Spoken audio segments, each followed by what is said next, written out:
When I look at molecular machines or the incredibly complex process by which cells divide, I want to ask, is it possible that these things had an intelligence behind them, that there was a plan or a purpose to this structure? Science ought to be a search for the truth about the world. Now, we shouldn't prejudge what might be true. We shouldn't say, I don't like that explanation, so I'm going to put it to one side. Rather, when we come to a puzzle in nature, we ought to bring to that puzzle every possible cause that might explain it. One of the problems I have with evolutionary theory is it artificially rules out a kind of cause even before the evidence has a chance to speak.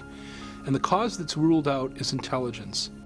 Since the late 19th century, since the time of Darwin, in fact, in part because of Darwin's writing in The Origin of Species, scientists came to accept a convention, a definition of science that excluded the possibility of design as a scientific explanation. And it just means that if you're going to be scientific, you must limit yourself to explanations that invoke only natural causes. You can't invoke intelligence as a cause.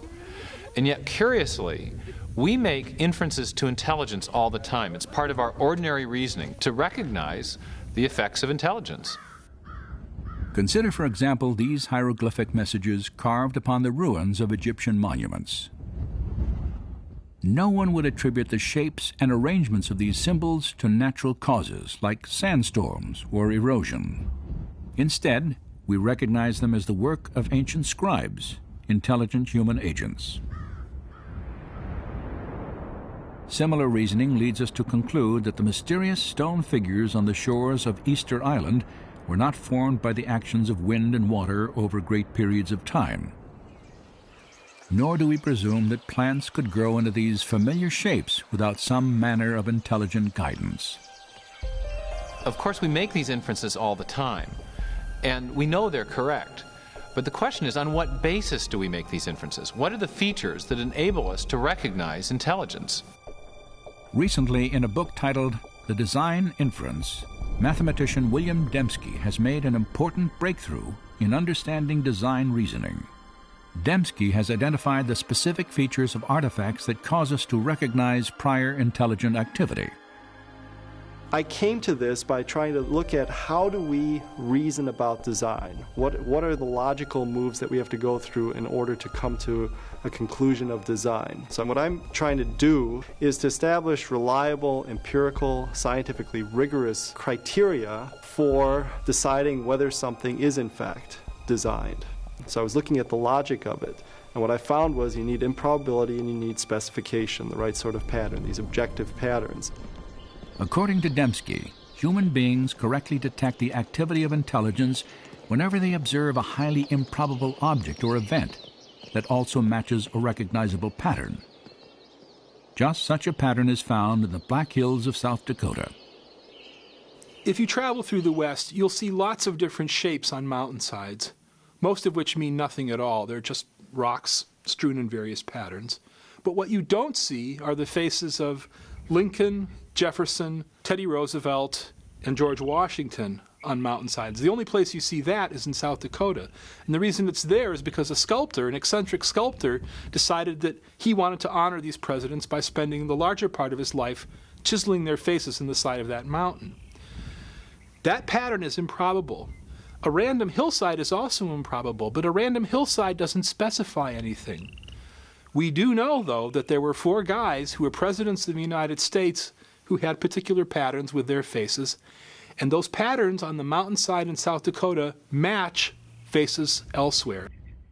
If I look up and see the faces, I immediately recognize that they match the faces of the 4 presidents that are known from money or portraits at the National Gallery or paintings and books. And so I realize when I look at Mount Rushmore, we have not only a highly improbable configuration of rock, but one which matches an independently given pattern that reliably indicates intelligence.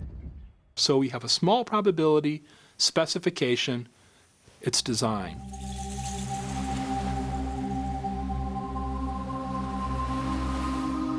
On a seashore, another improbable pattern etched into the earth illustrates how we detect design. No one would infer that this message was written by the movement of the tides.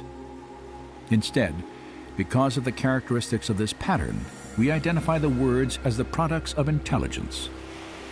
That improbable arrangement also conforms to an independently given pattern, namely the shapes of the letters that we recognize from English alphabet and the words that we know from English vocabulary. And so it's the improbability of the arrangement plus the fact that it conforms to an independently given pattern that triggers the awareness of design. This illustration suggests that William Dembski's criteria for design detection, small probability and specification, are essentially equivalent to information. The type of information present not only in pictures, numeric sequences, and written texts, but also encoded into living cells. DNA has a structure that is ideal for carrying information. In the A's, T's, C's, and G's, the bases of the double helix of DNA, is the potential for storing a tremendous amount of information. There is, in fact, no entity in the known universe that stores and transmits more information more efficiently than the DNA molecule. A full complement of human DNA has 3 billion individual characters. Analysis of the DNA molecule's coding regions show that its chemical characters have a specific arrangement that allows them to convey detailed instructions or information, much like letters in a meaningful sentence or binary digits in a computer code. Bill Gates has said that DNA is like a computer program, only much more complex than any we've been able to devise. And if you reflect on that even for a minute, it's a highly suggestive observation, because we know that Bill Gates does not employ wind and erosion or random number generators to generate his software. Instead, he employs intelligent engineers, software engineers. And so everything we know in our experience suggests that information-rich systems arise from intelligent design. But what do we make of the fact that there is information in life, in every living cell of every living organism? That's the fundamental mystery. Where does that information come from? For the past 15 years, philosopher and scientist Stephen Meyer has worked to answer this question. Meyer has developed an argument to demonstrate that intelligent design provides the best explanation for the origin of information necessary to build the first living cell. The information that the DNA molecule holds. It's part of our knowledge base that intelligent agents can produce information-rich systems. So the argument is not based on what we don't know, but it's based on what we do know about the cause and effect structure of the world. We know at present there is no naturalistic explanation, no natural cause that produces information. Not natural selection, not self-organizational processes, not pure chance. But we do know of a cause which is capable of producing information, and that is intelligence. So when we find an information-rich system in the cell, in the DNA molecule specifically, we can infer that an intelligence played a role in the origin of that system, even if we weren't there to observe the system coming into existence.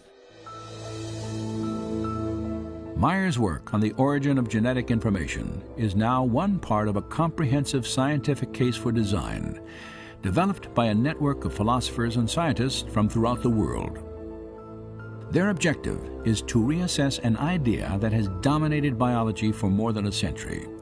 In the process, they have given birth to a theory that has become known as intelligent design. To me, the great promise of design is it gives us a new tool and explanation that belongs in the toolkit of science. Intelligent causes are real, they leave evidence of their existence, and a healthy science is a science that seeks the truth and lets the evidence speak for itself. The argument for intelligent design is based on observation of the facts. Now that's my definition of good science. It's observation of the facts. Now when you observe the facts, as Michael Behe has done, what do you observe? You observe this incredible pattern of interrelated complexity. And the way we conclude intelligent design for the bacterial flagellum is the same way we conclude intelligent design for an outboard motor. When we see an outboard motor, we see the way the parts interact and so on. We know somebody made that. The reasoning is the same for biological machines. So the idea of intelligent design is a completely scientific one. Certainly it might have religious implications, but it does not depend on religious premises.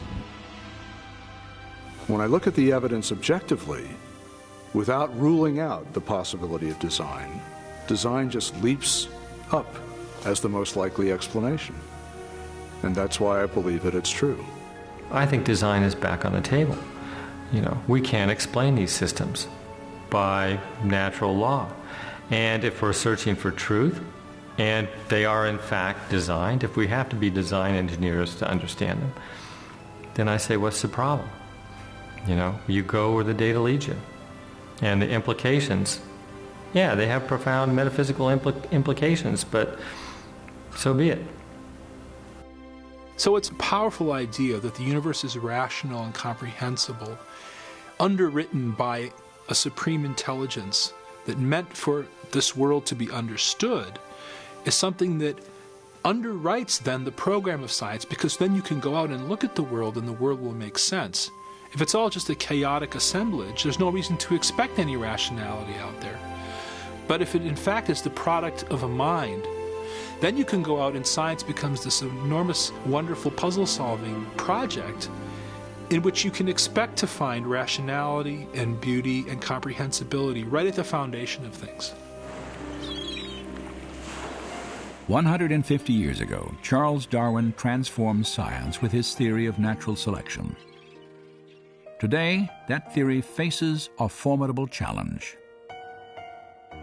Intelligent design has sparked intense debate over the origin of life on Earth. And for a growing number of scientists, it represents a paradigm, an idea with the power to, once again, redefine the foundations of scientific thought. During the 19th century, scientists believed that there were two fundamental entities, matter and energy. But as we enter the 21st century, there's a third fundamental entity that science has had to recognize, and that is information. And so as we encounter the biology of the information age, the suspicion is growing that what we're seeing in the DNA molecule is actually an artifact of mind, an artifact of intelligence, something that can only be explained by intelligent design.